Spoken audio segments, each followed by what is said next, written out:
1908 में इस बुक के ऑथर नेपोलियन हिल की जिंदगी में एक महत्वपूर्ण टर्निंग पॉइंट आया जब उन्हें फेमस बिजनेसमैन एंड्रयू कार्नेगी का इंटरव्यू करने का मौका मिला।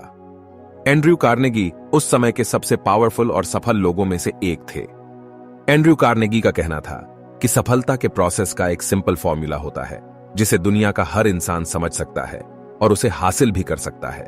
एंड्रयू कार्नेगी ने सफलता के इस फॉर्मूले को खोजने और उसका विश्लेषण करने के लिए उस समय के 500 से अधिक सफल और करोड़पति लोगों का साक्षात्कार करने का लक्ष्य नेपोलियन हिल को दिया। नेपोलियन हिल ने इस लक्ष्य को स्वीकार कर उस समय के सफल लोगों की सफलता के रहस्यों को खोजना शुरू कर दिया।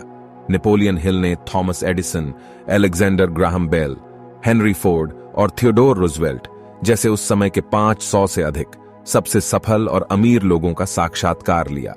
अलग अलग कार्य क्षेत्रों में सफलता प्राप्त करने वाले 500 से अधिक लोगों का इंटरव्यू लेने के बाद नेपोलियन हिल ने महसूस किया कि सभी सक्सेसफुल लोगों में कुछ कॉमन हैबिट्स होती हैं जिनकी बदौलत उनकी जिंदगी में कभी भी मान सम्मान, पैसा तथा सुख शांति की कमी नहीं रहती।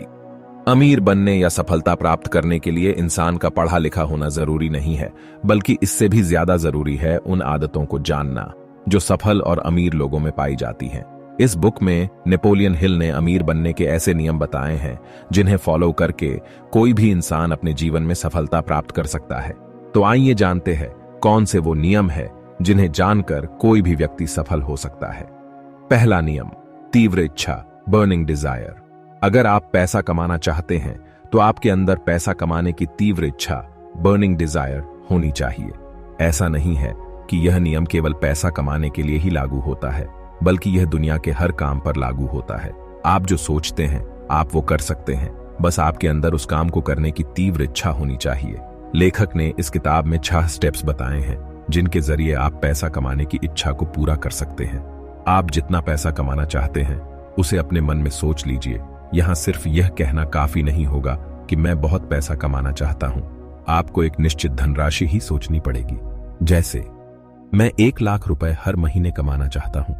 अब आपको यह निर्धारित करना होगा कि 1 लाख रुपए हर महीने कमाने के लिए आप क्या क्या काम कर सकते हैं। जैसे आप अपना कोई एक बिजनेस स्टार्ट कर सकते हैं या फिर अपना एक YouTube चैनल बनाकर भी पैसा कमा सकते हैं। कहने का मतलब है कि आप अपनी पसंद का ऐसा कोई भी काम कर सकते हैं जिससे आप हर महीने 1 लाख रुपए कमा सकें। इसके बाद आपको एक निश्चित तारीख डिसाइड करनी होगी जिस तारीख तक आप अपना इच्छित पैसा जितना आपने सोचा था कमा सकते हैं। जैसे मैं इस महीने के इस तारीख तक 1 लाख रुपए हर महीने कमाना शुरू कर दूंगा। इसके बाद आप इच्छित पैसा कमाने के लिए जिस काम को करना चाहते हैं उसे करने के लिए एक निश्चित योजना बनाएं और फिर बिना किसी देरी के उस काम को शुरू कर दें। आप कितना पैसा कमाना चाहते हैं, आप इच्छित पैसा कमाने के लिए क्या काम करेंगे, आप किस तारीख तक इच्छित पैसा कमाएंगे, उस काम को करने की आपकी क्या योजना है।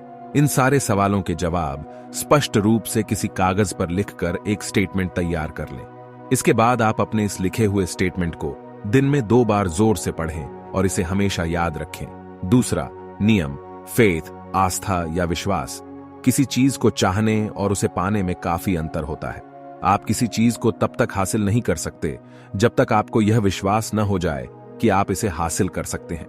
अगर आप अमीर बनना चाहते हैं तो सबसे पहले आपको खुद पर भरोसा करना होगा कि हाँ, मैं अमीर बन सकता हूं, क्योंकि आप जिस तरह के विचारों को अपने सबकॉन्शियस माइंड में डालते हैं आपका सबकॉन्शियस माइंड उसी तरह से काम करना शुरू कर देता है।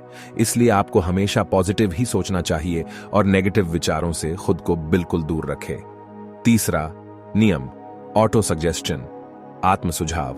कोई भी इंसान खुद पर विश्वास करना सीख सकता है।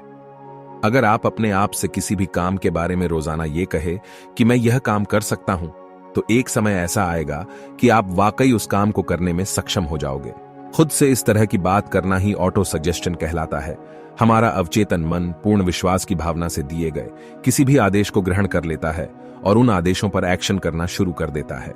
ऑटो सजेशन का सिद्धांत स्वेच्छा से सबकॉन्शियस माइंड, अवचेतन मन तक पहुंचता है। कोई भी विचार, चाहे वह सकारात्मक हो या नकारात्मक, आत्म सुझाव के सिद्धांत की सहायता के बिना अवचेतन मन में प्रवेश नहीं कर सकता। चौथा नियम, स्पेशलाइज्ड नॉलेज, विशेष ज्ञान। हर समस्या का समाधान ज्ञान है। अगर आप अपनी जिंदगी में सफल होना चाहते हैं तो आपको अपने ज्ञान को लगातार बढ़ाते रहना होगा। सक्सेसफुल लोग अपने व्यवसाय से संबंधित ज्ञान प्राप्त करना कभी बंद नहीं करते हैं। ज्ञान बढ़ाने का मतलब यह नहीं है कि आप पूरी दुनिया की चीजों को याद करें। सबसे पहले आपको यह तय करना होगा कि आपको किस प्रकार के विशेष ज्ञान की आवश्यकता है। इस स्थिति में आपको केवल अपने गोल के अनुसार, यानी आप जो काम करना चाहते हैं, उससे जुड़ी सारी जानकारी प्राप्त करनी होगी। अब आप सोच रहे होंगे कि ये सब जानकारी कहां से मिलेंगी। इसके लिए आप जिस काम के बारे में जानना चाहते हैं, उस विषय से संबंधित अच्छी किताबें पढ़ सकते हैं या उस फील्ड से जुड़े सक्सेसफुल लोगों का सेमिनार अटेंड कर सकते हैं। कुछ लोग इस हीन भावना से ग्रस्त रहते हैं कि उनकी स्कूली शिक्षा सीमित रही है। मैं आपको कई ऐसे लोगों की याद दिलाना चाहूंगा, जैसे थॉमस एडिसन अपने पूरे जीवन के दौरान केवल 3 महीने स्कूल गए थे। लेकिन ऐसा बिल्कुल नहीं है कि उनके पास शिक्षा की कोई कमी थी। ज्ञान प्राप्त करने का मतलब यह नहीं है कि आप स्कूल या कॉलेज में जाकर ही ज्ञान प्राप्त करें। 5वां नियम, इमेजिनेशन, कल्पना करना। इंसान जिस चीज की कल्पना कर सकता है उसको बना भी सकता है। कल्पना एक कार्यशाला है जहां इंसान द्वारा बनाई गई सभी योजनाओं को आकार दिया जाता है। कल्पनाएं 2 प्रकार की होती हैं। पहला, सिंथेटिक कल्पना और दूसरा, क्रिएटिव कल्पना। देखिए, सिंथेटिक इमेजिनेशन इस तरह की कल्पना है जिसमें आप पुरानी अवधारणाओं, विचारों या योजनाओं को नए संयोजन में व्यवस्थित कर सकते हैं। और क्रिएटिव इमेजिनेशन इस तरह की कल्पना है जिसमें आप कुछ ऐसा सोचते हैं जिसके बारे में आपके अलावा किसी और ने न सोचा हो। यानी कि आप कुछ ऐसा बनाने की सोच रहे हैं जो अभी तक किसी ने नहीं बनाया हो। इस स्थिति में आप बिल्कुल जीरो से शुरुआत करते हैं, क्योंकि आपका आइडिया बिल्कुल नया है। अगर आप कुछ बड़ा करना चाहते हैं तो आपको हमेशा क्रिएटिव इमेजिनेशन पर फोकस करना चाहिए। आपको नए नए आइडियाज के बारे में सोचते रहना चाहिए।